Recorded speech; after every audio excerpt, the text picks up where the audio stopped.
All right. Welcome to another episode of the Black Surgeons podcast. My name is Dr. Wibonele. I'm so privileged to having two amazing new surgeons, new Black surgeons in the podcast today. And today we'll be talking about plastic surgery. They have just recently matched, and I'm super excited to hear about their journeys as well as, what they kind of had to do and advice that they have for those who are coming after them. Dr. Humphrey, Dr. Adepoju.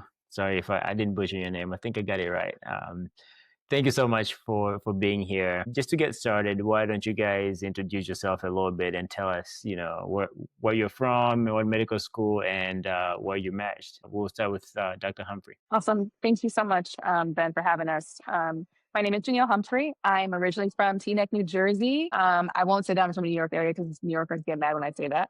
But I went to college in Alabama, medical school at Loma Linda Medical School in Southern California. And now I'm looping back eastward to do plastics at UIC. I'm so happy to be here. Thank you so much for the opportunity. Dr. Adepoju. No, you're doing great. Adepoju. I was born and raised in Nigeria. So I grew up in Nigeria, born and raised in Nigeria. Went to undergrad in Nigeria.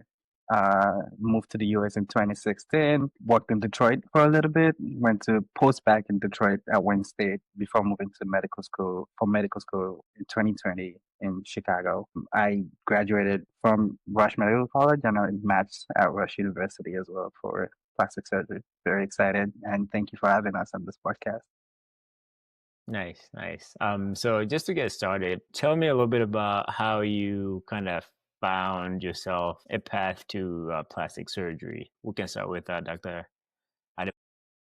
So I came into plastic surgery very late. Just being one of the competitive surgical specialties, you kind of have to start like really early on for a lot of people. For me, I was just figuring out medical school. I wasn't even figuring out what specialty I was going to do. I was just trying to survive. And so I had nothing definitive. I had research in like radiology, some pediatrics and some OBGYN. I was all over the place with my research. But it was just things I was fascinated by that I was just doing. As a third year med student, halfway through my third year, I just took a random 1 week plastic surgery elective just cause for the fun. And I was in the OR sitting through a long microflap case. And I said, this is great. I love this. This is what I want to do with my life. Which I don't know. Maybe I'm just young. But it was great. And I kind of fell in love with, the attention to detail, the amount of work that goes into micro cases. I do like color plastic surgery and I got to do a lot of bread and butter cases as well. And I really loved that. My bread and butter was equally as fun as, the stuff I enjoyed as well. And that's what made me decide, well, this is probably one of the best things I can do with my life. So I decided to take a research year to kind of come into the application cycle as strong as possible because I was late to the game and plastic surgery requires a lot of research work to match. And here we are. Nice. Dr. Humphrey, what about you? Yes, similar to Dr. Adepoju, I had a very late start to plastics. I originally have a performing arts background. My mom invested thousands and thousands of dollars into dance lessons, vocal lessons, piano lessons. My fun fact is that I sang at the US Open twice when I was a little kid. So I was on the fast track to doing something completely different. Um, I won't spend too long on the story of how I got to medicine, but when somebody suggested medicine to me, I said, well, I need to be a surgeon because that's the only thing that fits or makes sense to me. But I kind of denied the fact that I loved plastics all the way up until third year med school because it was just like similar to what Jubril was saying. It's so competitive. There's so many aspects of the networks that you need to navigate. And I was pretty overwhelmed by it all. And especially because I just knew I liked to be in the OR, wasn't really sure about plastics. It took me a while to kind of get there. But in my third year, I did my electives, did my crochet case. Amazing. I was like, this is arts and crafts. Like, this is exactly like kind of what I was trained to do and trained to, how I was trained to look at problems. So I really fell in love with congenital anomalies and understanding how it impacts like the meat formation. And so at the end of my third year, a resident at Loma Linda was like, hey, I'm going to this mission trip. Or I was going to this mission trip, but I can't go anymore. Do you want to go on my stead? I said, sure. When is it? He said it's in 4 days. But thankfully, I was at the end of third year, so we drove to Mexico with complete strangers for the whole weekend, did a whole bunch of crafts, did a whole bunch of plans. I was like, okay, I can't deny plastics any longer. But again, I was like, okay, I have this passion, but I need the research to back it up. So I didn't do a research year formally, but I did a Master of Arts in Bioethics also at Loma Linda. They paid for it, famous plug. And I did research on the side and also did my thesis on gender affirming surgery and how, the doctor's voice is super important in translating the research to not just their patients, but also to the public. So that kind of also like solidified my love and also gave me time to really cultivate a portfolio for plastics. So kind of how I got here. Now global missions, just like different communities, different populations have kind of been integrated into my past, but happened very organically, I think. Nice. That's really cool. So tell me a little bit about, when it comes to plastic surgery, both of you mentioned it's really competitive. And so, what does a competitive plastic surgery applicant look like today? I know you guys just smashed and you're not on the other side, on the residency side or the, attending side, but from your perspective, what do you think makes somebody competitive in your specialty? Dr. Humphrey, we can start with you on that one. I was actually hoping that I wasn't going to start first, but it's fine. I feel it's hard to answer only because I'm still in the phase of believing that it's happening to me and not in the sense of like imposter syndrome, but just understanding exactly what stood out to people in comparison to other students. I think that's been hard for me to kind of tease out, but I think along my journey, what's helped me is a genuine interest in people and their lives and their stories along the way. I think it can be very easy to get caught up in the stats, step scores, and amount of research papers and stuff like that. But a genuine interest in like what you're learning, what your path is going to be, what kind of career you want to create, I think really stands out because you're not just creating a response in the interview, you're talking from your heart. So I think that kind of carried through even with getting mentorship and going through the interview trail and explaining to people what I wanted to do. I think that spark that was in my eye really set me apart versus someone who was just not trying to check up a box, but was trying to meet their quota. Nice. Yeah, Dr. Adepoju. I agree with Dr. Humphrey. I feel like every applicant you meet has something different about them and something that stands out about them. I can just, for listeners, because a lot of people still want to know those numbers. People still want to know what makes you competitive. I think the average right now step is somewhere above a 250 publication total above 30 on the average. So this means there's a lot of people matching with more and there's a lot of people matching with less. Great step scores, great, board school exams, great scores on the great class ranking. A lot of people prefer top third or top two-thirds of your class. But I do agree with Dr. Humphrey in terms of the personality and what you bring to the table. I think there's going to be a lot of people across the country that have the stats that are great students, um, are either going into the specialty for the wrong reasons or um, not able to communicate what they're trying to do. And I think people that are able to communicate what they want out of this, what they're trying to, where they're going, and how they're bringing everybody else along with them, really set themselves apart in the entire application list. If you position yourself as a program director, where all the smart kids in the country, sent you 200, 300 applications, and now you got to read through. Something about your application has to stand out outside of the grades, outside of the required stats that we all look up. But I think something really has to stand out, and you have to show that and be able to speak about the things that stand out about you. How important was research? Because both of you guys sounds like you took some time to really make sure you can investigate on research. How important is research when it comes to plastic surgery matching? Dr. Adepoju, we can start with you.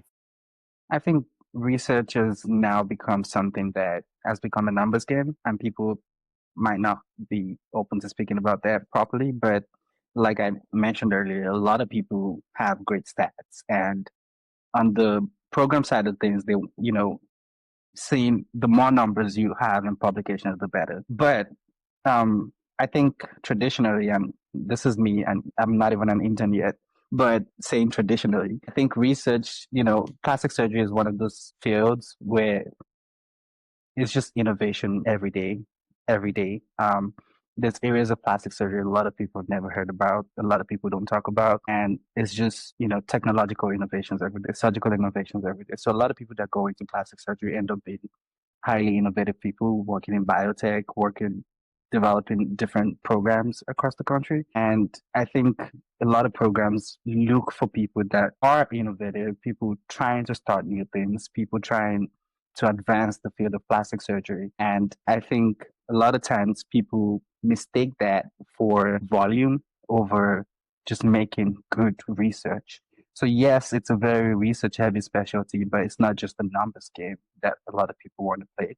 It's yes quantity, but a lot more quality goes a long way. Numbers wise, I've heard people say, try to get 9, 10 publications. And you talk to a lot of people, I have 25 publications. A lot of people cannot even speak about some of the projects they've done, and that's where problems start coming in when you play the numbers game. Would definitely like to echo a lot of what you said because I definitely hold the same opinion, especially when it comes to like the purpose of research. I feel like in plastic surgery, for me, I see it as proof that you're able to think outside the box and like it's kind of a prelude to what you're able to contribute, like you said, to the field. And so for me, knowing that, keeping that in mind, all my projects were geared towards things that were important to me. So like you said, quality over quantity. But I agree, it's been a numbers game. But I will say that again, I've seen like the gambit. I've seen people who hit that standard, had a lot, but couldn't really speak about it. Or it was like kind of boring. I don't really want to use that word, but for lack of a better term, it wasn't like, wow, like this is like something that can really change lives. It was more so like, oh, this is this cool project that is going to affect me and my silo and promote me, but not really empower anybody else. And so I feel like those projects kind of don't really serve the same amount of purpose. I will say also, I've seen research as a multi-purpose tool and not just like the publication itself, but also like just the process. Through research, I've also started a side hustle of medical illustration. And I found like that was like, a way to have a guilty-free outlet creatively when I felt like I couldn't do anything else. So again, it was like, a way to be an outlet for me. It was a networking opportunity. I was researched at many different institutions, not just my own, a chance to meet new people, learn new ideas, and contribute in a special way. So I agree. It's the way to innovate early on in the field, but it's definitely about quality. Nice. Where do we follow this side hustle illustration? You can my portfolio is called jhmedart.com. So my little Squarespace website. But yeah, it's a word of mouth thing mostly. People want me to draw stuff for them, illustrate. Happy to do it. I like to highlight black and brown skin. It's something that's been part of my artistic lens as well. So, yeah, they can access it that way. That's very cool. Kind of piggyback that, how is demonstrating skills with like your hands or art or music? How do you guys feel that kind of contributes when it comes to surgery, but especially plastic surgery? I feel like, as ENTs, we can match into facial plastics. And so there's that aspect of things, the creative part of it. My crochet cases, like we do my crochet cases all the time. It's a lot of arts and crafts, free flaps. It's a lot of arts and craft. You gotta fit the tissue where it needs to be. You made a hole, you gotta plug a hole. How important is it to be, artistic and to think outside the box? Any one of you can jump on that one. Like, I feel like it's not a requirement. You have to check out to be an artist in some way to go into plastic surgery. Now, I feel like the field of plastic surgery does attract people that, as Dr. Humphrey mentioned earlier, people that think artistically, if that makes sense, or have those natural inclinations into art. I mean, look at this. Dr. Humphrey has a page. While his content is still, that's an artistic expression. That's a lot of work. That's a lot of design. And while people don't think of it that way, like, creating content is a lot of work and is a lot of design and a lot of thinking outside the box to either recreate something you've seen or create something new. And I feel like a lot of people that I do meet, as seniors, you just hear about, oh yeah, I paint on the weekends, or like I play this instrument, or I used to play this instrument. So it's not a requirement. I don't think you need to be an artist to go into plastic surgery, but I do find that a lot of people that have those inclinations tend to end up in plastic surgery. Yeah, no notes. Because I really thought at first that I was like, not a unicorn, but like special when I came in, like, yeah, I also draw. And then I found this entire side of social media where there's like so many people who also illustrate on the side. But like Jubril said, it's very sorry, Dr. Adepoju, sorry. It is very very helpful, but it's not required. And so sometimes I think it's just like, you have a full healthcare team, people have different strengths. It just adds to the pot. I don't think it's necessary, but it's always nice to have that to touch. Yeah, I agree with that. And Dr. Adepoju didn't mention, but he's pretty good with the camera as well and editing and all that. So both of you guys are very artistic. So I was just curious because the plastics aspect of things, usually people would have that quality. So let's move on into when it comes to the match. And before that, though, you kind of have to do away rotations sometimes. Usually, depend on your specialty. I feel like some people would say you don't need to do any away rotations, but there are some specialties where it's like you gotta do away rotations. Who said that? There are some specialties I think. I mean, like I've talked to like ophthalmology people who are like, "Oh, I didn't do any away rotations." I've talked to somebody who managed OBGYN and they're like, "I didn't do any away rotations." So I think it just depends. I think the more super competitive surgical specialties, I feel like they tend to have to kind of do those to get letters to show uh, just people to see you in different places. And so, what do you guys think when it comes to plastic surgery? How important are doing away rotations? How many did you guys do, and how did you pick those? We can start with Dr. Humphrey. I think they make all the difference. I personally came from a smaller program. We do have a plastics program, but it's very, very small. I'm not as well known worldwide. And so it was really important for me to branch out and make sure that somebody else was able to vouch for my performance. And so the way that I got them, or first of all, let me start off with how many I did. So I did 2 away rotations outside of an institution, and I did my home institution last. I don't know if everybody would agree with that order, but that's just what worked out with me and my schedule since my master's program kind of threw me off. But yeah, that's what I did. And at first, I was a little nervous, kind of going into the slow application process. But I went to a few conferences, and again, like that was a chance for me to make use of the conference space and leverage, the having so much access to different faculty and people who were in the positions to say, "Hey, you should come to our program and rotate." So real quick, we'll get into it too much, but heard somebody speak at ASEPS. It's our education conference in the winter. And I really connected with her story about how her personality how she didn't feel like her personality fit into the field of plastic surgery or the trope of a plastic surgeon. And I was like, oh, same, me. So I went up to her after the conference, and as everybody does, they huddled around and it was like 20 people. But I was like, no, I need to stay after, talk to her and really connect. So long story short, I did, and we hit it off. And she's like, "You should rotate at my institution." And I won't mention because I'm not sure like what your rules are for mentioning institutions and stuff, but it's fine. So I won't get into that. But anyways, long story short, I went to the institution, rotated. She wrote my letter. It was wonderful, and I feel like that experience in and of itself really propelled me because then somebody else from a major institution could say, "Hey, connected to her story. She's authentic. Da, da, da. Like she did a really good job." And yeah, I really feel like it carried me. My second one did it at a place where my mentor was. So that really helped again solidify an already growing relationship because, relationships and networking is super important. So I kind of chose it that way so that I was in good company, but also able to show that I was able to learn and take feedback. Dr. Adepoju. I completely agree with Dr. Humphrey. I think, just going off of a couple premises, I think plastic surgery is a very, very small field. Like your program director on the West Coast probably texts the program director on the East Coast things that would shock you. Like it's surprising they all know each other. That's one. Two, way rotations and not just, for it's a two-way street, right? You're trying to see what things are like over there. And while, you're interviewing every day, you also want to interview the program and see what your life is going to look like. I ended up doing 3 away rotations by my own program before I left because I had to.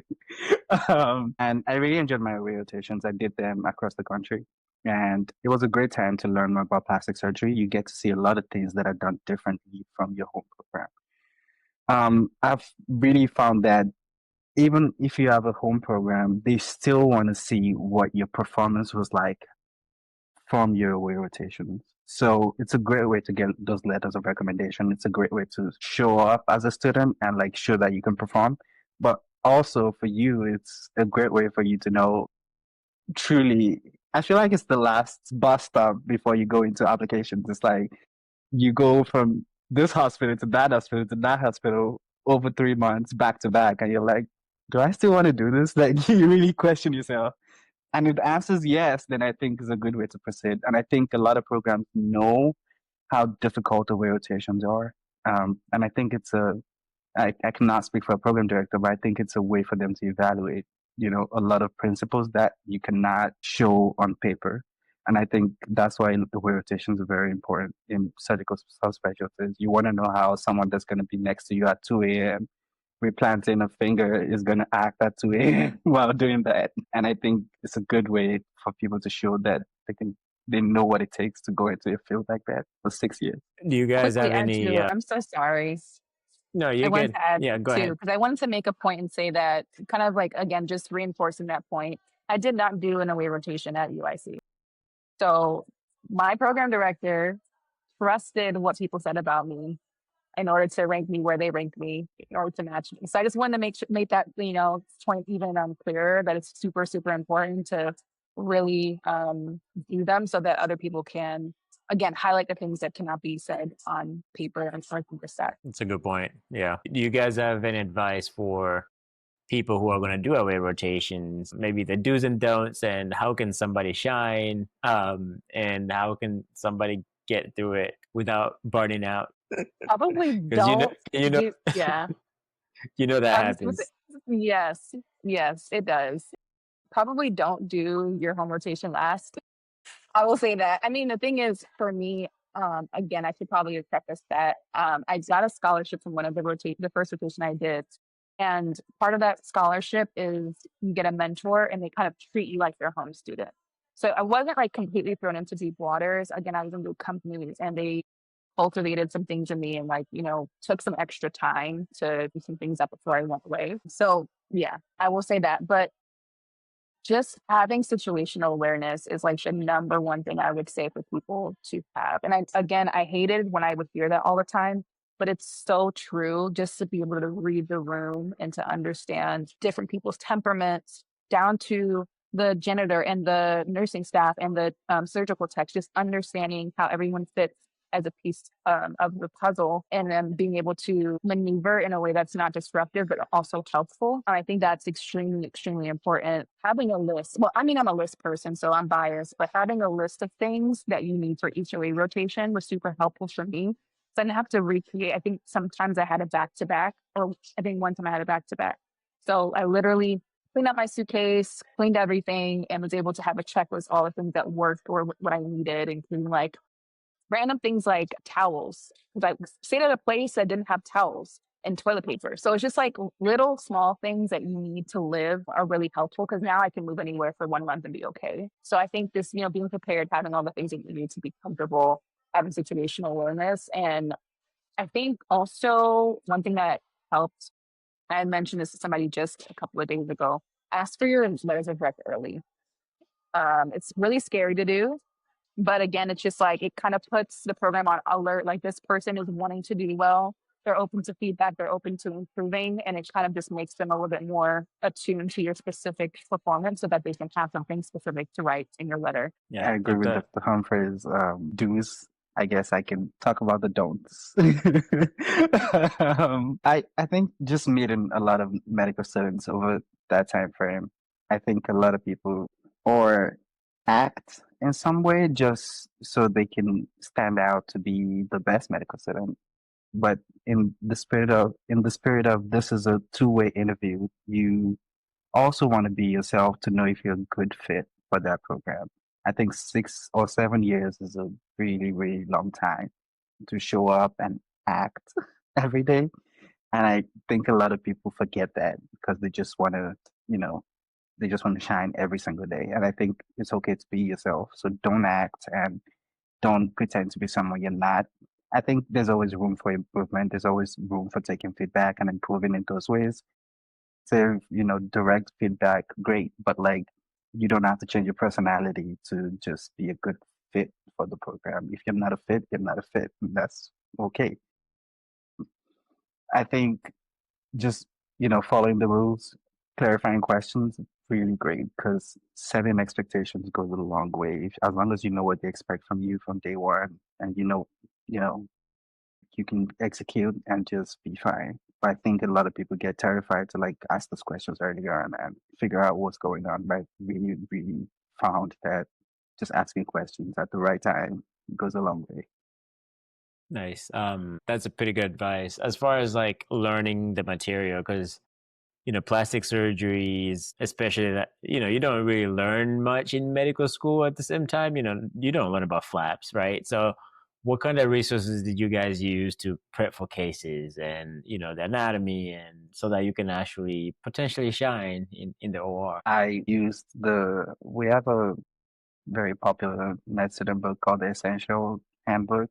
It's like a quick read. Interestingly, there's somewhere in the deep end of Reddit, there's an Anki deck made for essentials.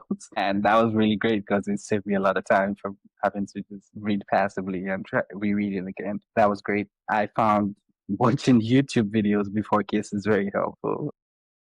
I kind of created a template for myself as a med student on like things I needed to know. So for every case, anatomy and like, things to not mess up, things, you know, for each case. And I'll just go through the videos and go through the text and try to fill that in and see as much of the anatomy I can learn while studying for the case and as much steps required. I didn't find that anyone really that I knew the steps, which was great because I don't think I knew all the steps. But I found that just knowing the basic anatomy as a medical student and knowing why you're doing the surgery, when to do the surgery was pretty much enough as a medical student. Sometimes it was great to know the steps, but I don't think it was required. Again, I second that. I almost never knew the steps. And when I say that, I meant I feel what might happen next, but it was very specific and obviously not at my level. But I have a note on my phone. And I literally, I don't know, sorry, the glare is really bad. But I kept this note with all the PDFs, all the like the main text on my phone, just for quick reference. So like Dr. Adepoju said, Janus or Essentials of Plastic Surgery, Graben Smith is also one that people pull from. The Michigan Manual is one that I had a physical copy of and actually annotated before cases. I think between Essentials and Michigan Manual, I got all the things I needed to get as far as like the anatomy and stuff. Also, one that was suggested to me was tongue operative techniques in plastic surgery, but I got overloaded really quickly with all the with all the sources. So those two, Michigan Manual and Janus, were my go-tos. But again, just like making sure that I had a general awareness of where things were, like the context of the focused anatomy that was being operated on. I think that was really cool or really essential to shining or just acting like I knew what was going on. How important was you guys' like technical skills? After the case, usually they would let a medical student close. Sometimes, how important was demonstrating that you can do those things, and what kind of things did you guys practice beforehand to maybe get better at those things? Yeah, I can go. Go ahead. No, go ahead, please. Go ahead. Okay. Before I forget my answer, sorry. Yeah, technical skills were super, super important. I feel like if anything, I was like going to land my simple interrupted stitch or land my deep dermal. And like that was my thing. The particular running, maybe not. But just like there's always one thing that I was like, I'm going to always land it. It's going to be perfect. And I think that on some or in some cases too, I needed to teach the third year. And it was kind of like almost a trick. They were just like, oh, just show them how to do it. But the attendings wanted to also see how well I knew what I was doing enough to teach someone else in order to teach it correctly. So I'm definitely required or definitely expected to close without needing much help, dissecting sometimes, just like getting hemostasis, normal things, definitely like prepping the patient actually sometimes with the junior residents and just knowing again what instruments might be needed. I think that's also what helped me stand out, like talking with the surgical techs and asking them, hey, like, is it okay if I call for instruments or grab instruments when they call them so I can show that I know what's needed. So like just little things I think were super important in making me, helping me stand out. To practice, I had a shoelace put it on my fridge, did my one hand, two hand ties, and I had my practice suture heads. I definitely agree with everything Dr. Humphrey mentioned. I think I feel like plastic surgery is one of those specialties where they highly recommend that you do not go into an OR if you don't know how to sew, because that's a huge part of the job. And I think as a third year medical student, you get some experience with, closing port sites and stuff like that, but not as much as you'd get as being on plastic surgery. And I think, yeah, that's probably one of the quickest way to not look great as a sub-I if you cannot do a simple interrupted in the OR. And maybe you have that day, but I feel like at the end of the rotation, you should have improved and be able to demonstrate that to faculty at the same time. Completely agree with practicing. I just had all the dummies and the silicone gel things that always rip, and I just rip through them as much as possible. I still haven't gotten to the level of using pig skin and all that stuff yet, but maybe I'll get there. But I still use the silicone pads to practice different suturing techniques. I found the book Suture Like a Surgeon to be very helpful. I have a PDF copy and you could just pay for it online. It's really cheap. You can find other ways to get the PDF.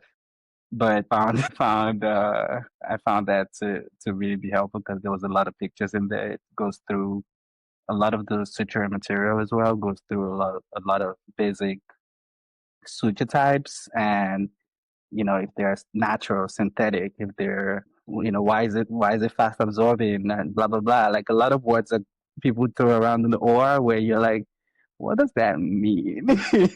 But you don't want to ask for it because like you feel like you should know.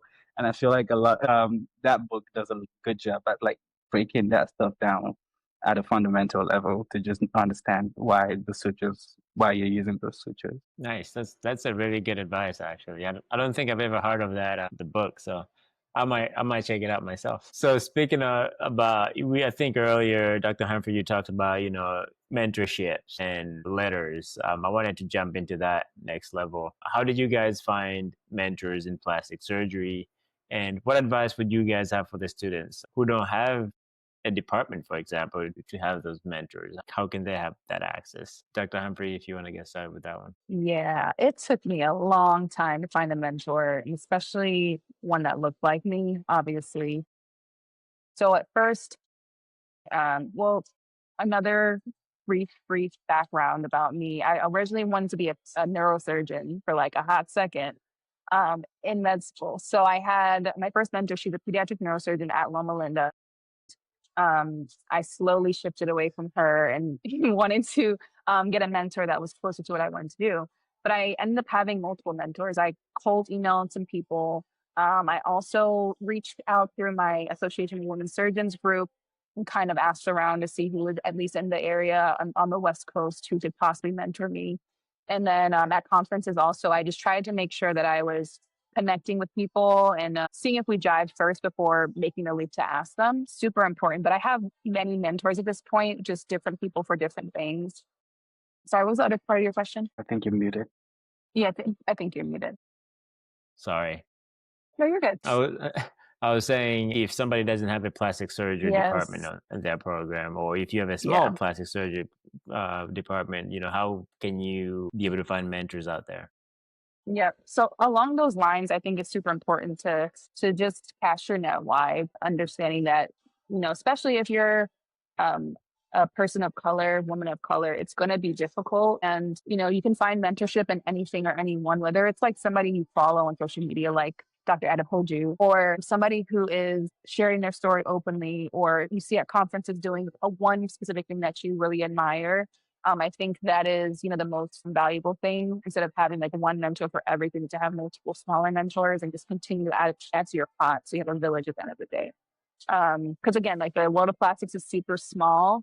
So the first mentor I had in plastic surgery was actually mentored by another mentor that I had through missions. And I was like, oh, it's like I can see the network linking in my mind visually. But yeah, it's just so important to just catch your net wide. I'm also introverted, believe it or not. So third and fourth year were my times to get out of my comfort zone and reach out and be a more social person as much as I could tolerate.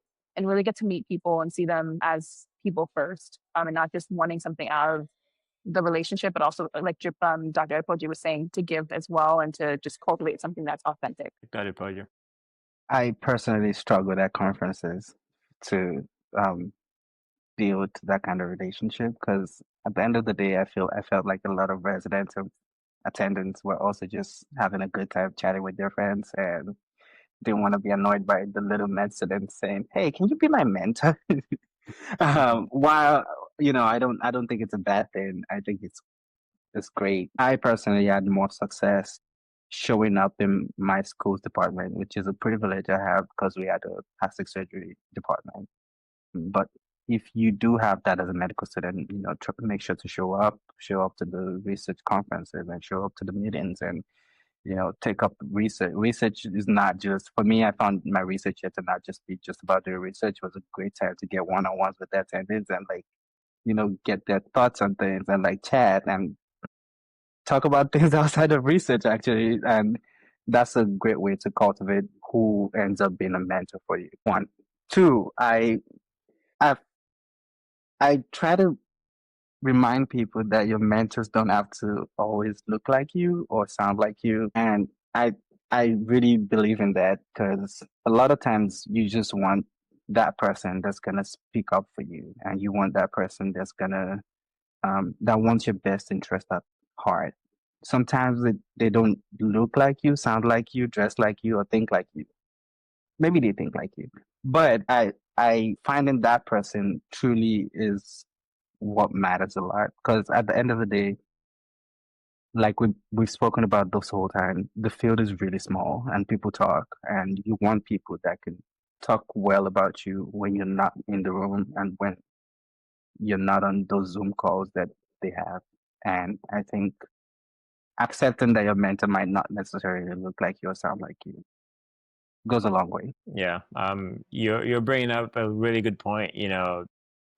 As you guys know, the percentages are, not high, right? If there's like a 2% of, the workforce is black surgeons, so like, where are you going to find that person, right? And so you're bringing a really good point. We need allies out there, right? You need people who are going to vouch for you. And I was talking to somebody, they're like, "Oh, so can," and they weren't like black. They're like, "Oh, can I be part of the Black Surgeons podcast?" I was like, "Yes, you can."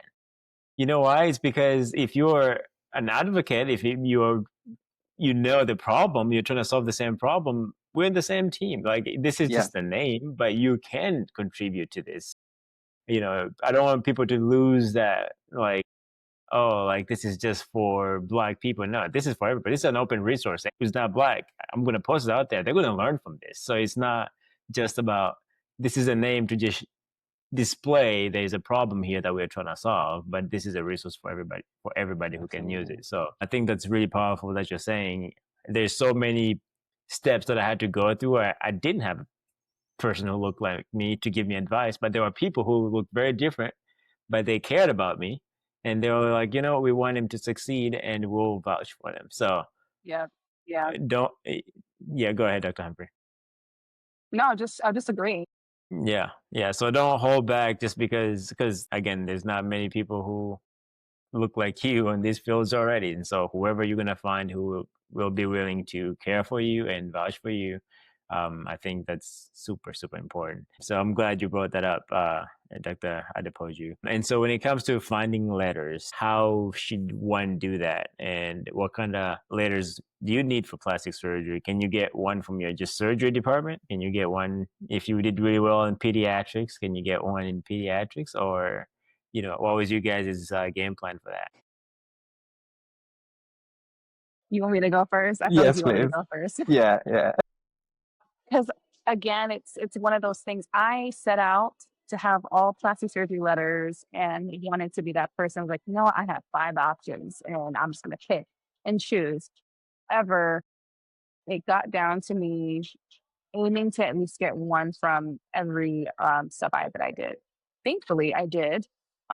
However, if I didn't get one from one of the sub-Is, I would have been toast. But not like in the sense that I wouldn't have had an extra letter to submit. I just would have had to be creative with asking another person whether it be in a different department, like you were mentioning, or someone who could vouch for different aspects of my personality or profile that was very valuable for the programs who are receiving it to know about me. So yeah, they were all plastics, but I had a few people backups who, again, the pediatric neurosurgeon that I mentioned, and also a whole bunch of people from my home programs general surgery department who have seen me grow through the years. I was very comfortable, or not very comfortable, but I was going to be content with submitting that letter if I needed to. But that was my game plan, just making sure, plastic surgery first, but then the other ones that were not from plastic surgeons could really highlight other aspects that were just as equally important as what would be important to or from a plastic surgeon. I completely agree with Dr. Humphrey. I feel like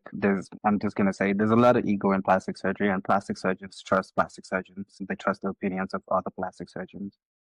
So that said, I feel like the recommendation right now is try to get at least 2 plastic surgery letters. I ended up with 1 non-plastic surgery letter, and the other letters were from plastic surgeons. But that one non-plastic surgery letter was someone that could speak about my growth from being a first year medical student throughout, someone that knew everything I did in medical school and could talk about everything that was going on. And that was a letter that showed depth, and that was also, really helpful. So I feel like the recommendation is anywhere between 2 to 3 plastic surgery letters to really show that one, you've done the network and there's people that know about you and they can talk about you. At the end of the day, a strong letter from a general surgeon, and just 1 or 2 that can truly speak about your growth, goes a long way than a chat GPT, made letter from one of the plastic surgeons you just met last week. Huge difference. So I think it means a lot to get letters from those people. But for people that really like having a framework, at least 2 surgeon letters from a plastic surgeon is the recommendation I received.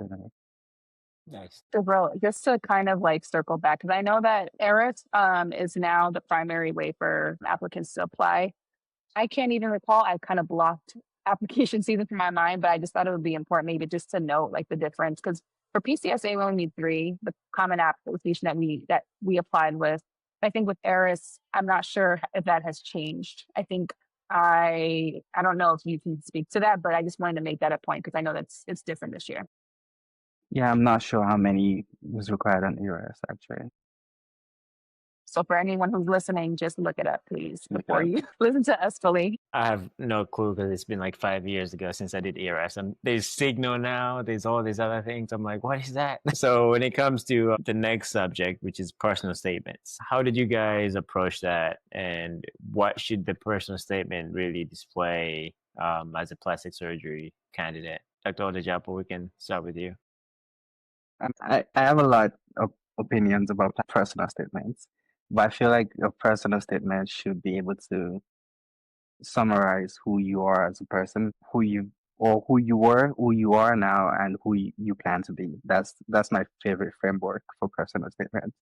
I feel like if I read through someone's personal statement, whether there's a theme holding everything together or not, I feel like I should be able to go, oh, this is who you used to be. This is your motivation now. This is who you are now, and this is where you're trying to go.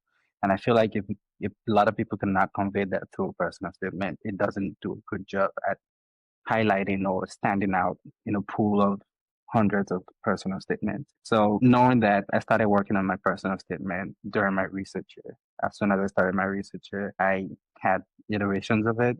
And I would just walk through paragraph by paragraph. I would send it out I trusted only like 2 people that, I knew their opinions mattered and could talk about me. And then I also sent different iterations of my personal statements to my mentor to read through and give me thoughts on it.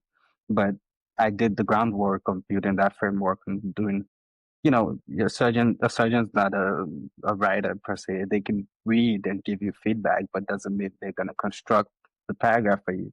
And I found that just taking time, starting very early, and going through different iterations of the personal statement really helped me to like get to a point where I'm like, okay, this is enough. This should be good enough. I feel like this summarizes everything about me. Yeah. we just go with it because enemy of completion is perfection, as they say. I definitely want a second. Sorry, I don't know if you were going to say something. No, I was just gonna say, what do you think? Oh, okay. Yeah, I was just going to second. I think that framework is extremely great to think about. Somebody just told me that, you know, that after reading my personal statement, they should have an idea of, similar to what Dr. Adepoju said, what kind of sparked my interest, how I got to solidify that interest, and what I hope to contribute to the field at the end. I think the last part was something that I struggled with for the longest time because I'm like, I don't even know if I'm going to make it in the field. How can I tell you how I'm going to contribute long term in 10 years if I'm not even sure if this all makes sense? But eventually, after again, many drafts, sessions of feedback and emails back and forth, and also just people saying you have to trash this and start over, I kind of got to something that was actually quite similar to my med school personal statement, in the sense that it still carried through my creative background and how that's kind of set the stage for plastics, but obviously in a more refined way that had more experiences to it. Instead of just it being a dream, it was like I've been already doing things to show or to kind of cultivate this passion now in a meaningful way that could impact lives, et cetera, et cetera. So similarly, just like having that general pattern or keeping the same base of like who I am and why it's so important to what I want to do, but also just making sure it's refined and also short and succinct. I know that I haven't been succinct this evening because I'm like still trying to transition into moving to Chicago. But at the very end of it all, if the things were too wordy, if it went over a page, I think that was also my signal. I need to make it concise, get to the point as soon as possible, hook them in, tell them who I am, and then round it out with how I'm going to use who I have become to change the world. Nice. And so next thing, now you're getting all these so many interviews coming your way. You gotta decide how many interviews you're gonna go to. How did you guys kind of prepare for that? How many interviews did you get, and how many did you go to? Are you guys virtual, or were they in person? Because apparently some programs are fully virtual, and some people are fully in person. So tell me a little bit about that, and how did you prepare for the interviews? Um, I think there's always like a bunch of questions on the subreddits where you can find the general questions people ask during interviews. So I kind of worked my way through those questions. They were basic interview questions, and I feel like after going through months of away rotations, people ask you the same questions. You kind of get used to what they're getting at and what they want to know, and you kind of have answers ready to go. I feel like the one of the best things I got from, or one of my favorite feedback from the interview sessions or interview cycle was the answers. My answers did not sound rehearsed, or because I feel like people want to come up with the best answers and come up with the shiny answers, but a lot of times people ask you questions to just know more about you and how what you're thinking in that moment, and just have a regular conversation. So I thought I decided to take the interviews as having a good conversation with people and just being myself, because I didn't want to go to a program that liked me because of certain interview answers and not just because of who I was. And I answered as transparently as possible. So yes, I did have the framework of knowing what kind of questions come up, but at the same time, I tried to be as transparent and as honest as possible to address everything in my application. So in terms of preparation, I had to document. I just mentally went through and I had answers, and I'll just go through some of those before the interviews. But otherwise, I just did most of the interviews just being myself, and that was great because I like that. As far as being virtual or in person, I ended up having most of my interviews in person. Still very expensive for surgical subspecialties compared to most specialties right now because everybody's mostly virtual. But most of my interviews ended up being in person. I have to travel for some of them. Interestingly, a lot of programs where you do an away rotation already know who you are, and I felt like a lot of them were nice enough to say, okay, don't fly or come over. If you did an away rotation, we know who you are. It's fine. Just do a virtual. But outside of those, every other new program to me had to be in person. So I didn't actually get that many interviews, just to be transparent. So I went to all of them. And so, like Dr. Adepoju said, it was extremely expensive. But I think kind of going into that season, I knew that the few that I had, I need to make the most out of it. So my best friend, God bless her heart, and her cousin randomly decided to give me realistic mock interviews, even though they were going to be in person. We set up a time, had a Zoom link. They had my CV. They created these fake hospitals and scenarios to really drill me and prepare me for the interview questions. Because my thing, I will ramble for days, especially if it's about something I'm super passionate about, especially if it's about my creative side. So they help me kind of nail down not only how to approach the questions or how to figure out what the interviewer is actually asking, but also how to format the responses. I think the STAR method was the best one that I heard, or the most frequent one I heard about how to answer situational questions about what did you do in this scenario. That was super helpful for me to have a framework because I will ramble, especially if it's with people I know.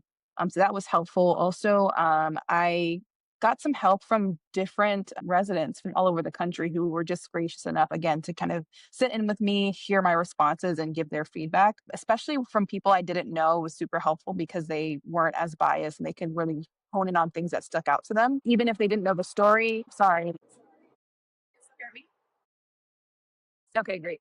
So even if they didn't know me or know the backstory of what I was saying, it still carried through and the point was still made.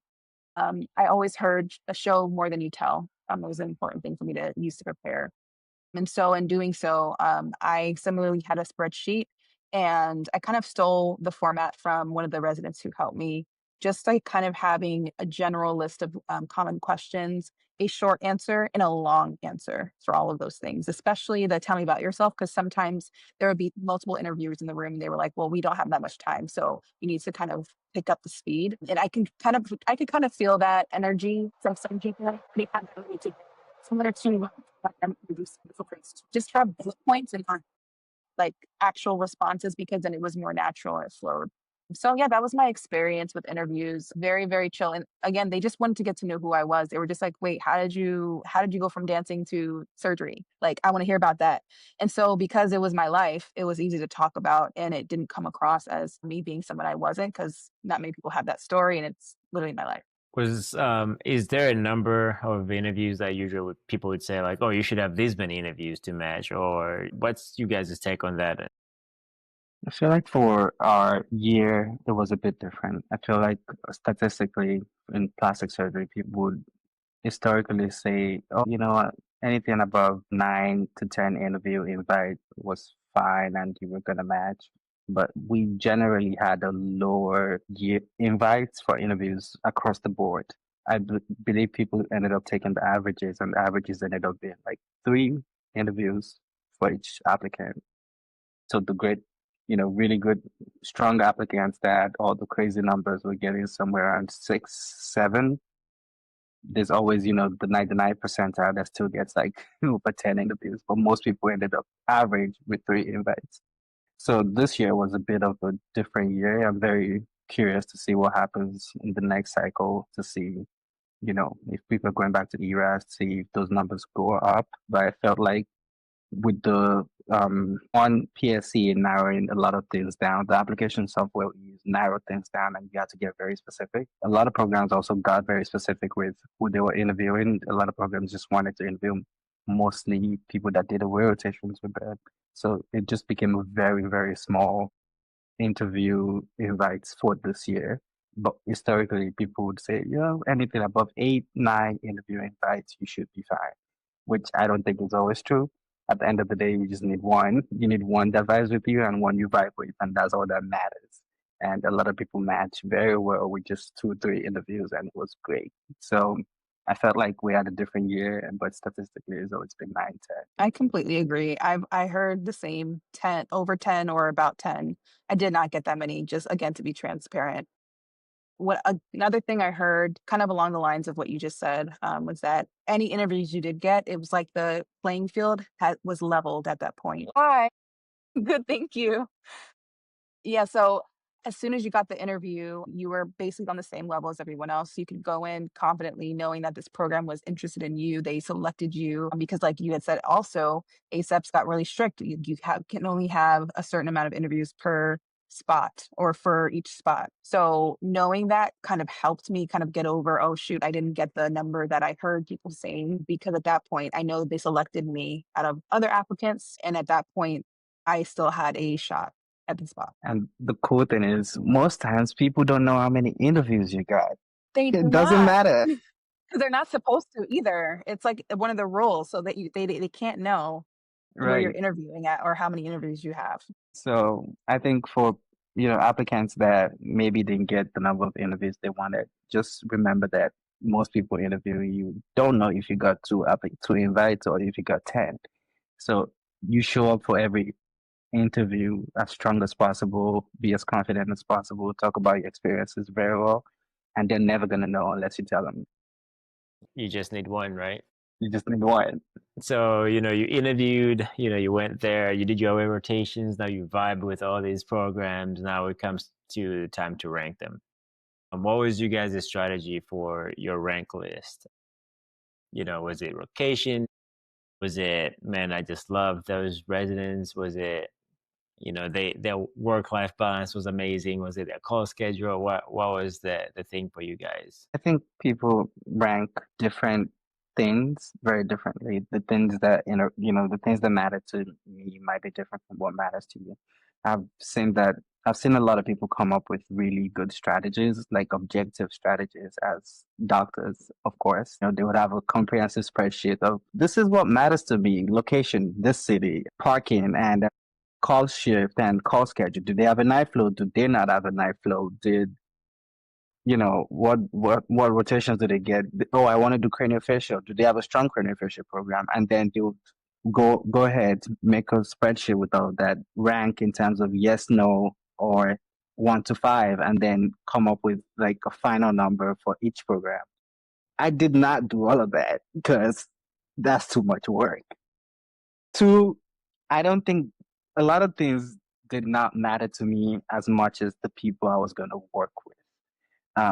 Surgery is very long, as we all know, and the people that you work with, I felt like that's what mattered the most. The culture of the program and the vibe of the program. Like, were there people there that I got along with that I felt like, oh, this person could be my mentor. This person really wanted to teach me. This person, you know, nurtured me in some way as a senior resident or as an attendant. And those were the things that were important to me. And I just went off of my guts and just went into the rank list. And I said, this was how I felt during this rotation. This was how I felt. And I reached out to family and friends as well. I was like, while I was over in so city, how was I over the phone? Like, was I miserable? Was I, how did it sound? And most times the feedback I got from them aligned with the thoughts I had anyway. So I was just like a gut instinct thing for me. So for a lot of people that want to decide, you could go the objective route and prioritize things like that and then make a ranking system for it, which a lot of people do. But if you're someone like me, it's just guts, just what felt good and just keep it moving. Yeah, similarly, I've seen a whole bunch of people do the score sheet and all the things. And honestly, at the beginning of medical school, I thought I was going to be that person, but kind of going through the process, I realized very quickly that, again, my values are a little bit more nuanced and complex than just a number or assigning a numerical value to like location or what have you. So for me, I took very detailed notes right after every single portion of the interview day. I had like my folder. On one side, it was just like the actual person I was interviewing with, and also just, my overall impression, and like also detailed what I thought I messed up on or how I could have said that better. A mixture of things to really paint a picture of how I was feeling in the moment. I kind of went through all of those at the end of the day just to kind of give myself a chance to reflect a bit deeper. And at the time of the actual rank list, I'm extremely reliant on my faith. And so I prayed a whole bunch over my list. I prayed, talked to my family similarly too, asked them like, how was I? Did I feel like I was, at home? Did I enjoy the environment? All the things that I ultimately prayed and said, like, this is, Lord, I'm putting this in your hands. Do what you have to do. Send me where you want me to go. That kind of ultimately led me to make my list. But again, like being a person who had lived basically in every time zone of the US and has been abroad. I was like, I honestly don't mind where I end up. I just hope that it's the right place with the right people. So I will say, like, for my program, when I interviewed with them, I felt like I was at home. Like I was chatting, joking. And so I was like, remembering those things and reflecting on the notes that I took really helped kind of put that list together. So you already, you did all that, and now match day is here. I saw you guys' pictures and videos for match day. Tell me a little bit about that moment that you opened that envelope, and what was it feeling like? Yeah, so I personally kind of use my mom because she opened my letter, and the reason why I wanted her to open my letter is because number one, she always forgets her glasses. So I knew that she was gonna either forget them or not have them on, so it would give me a second to like collect myself. And number two, she's been such an integral part of my journey, so I wanted her to be, a part of that too. So it just added to the excitement. Like this was our moment together. When I opened the letter, to no surprise, she was like, I don't even know how to read this." And I was like, "Okay, well, let me grab it." Grabbed it, and then I said, "Wow, like, this is actually happening." We cried. My best friend was there too. She cried, and it was just a wonderful moment to know that, this journey was what I was called to. It wasn't just a figment of my imagination, but something that was actually supposed to happen and did happen and was happening. So, that was something. I did not use my mom. She was right there, but I had to open that stuff myself. It was very exciting. I felt like it was a moment of like, wow, something great finally happened around here. I feel like it's a lot of work leading up to that point, and it's just a lot of emotions when you open up that letter, and it's like, wow, great. I ended up where I'm supposed to be, and that's all that matters. Yeah, I did not use my mom. I wish I did though, because she was right there. I Now should have you're done. making me feel bad because I she's should like, have "Why'd done you tell that. him I'm blind?" Well, that's amazing, guys. Last question I want to ask you guys. Again, thank you so much for taking the time, spending this hour with me, just, giving advice.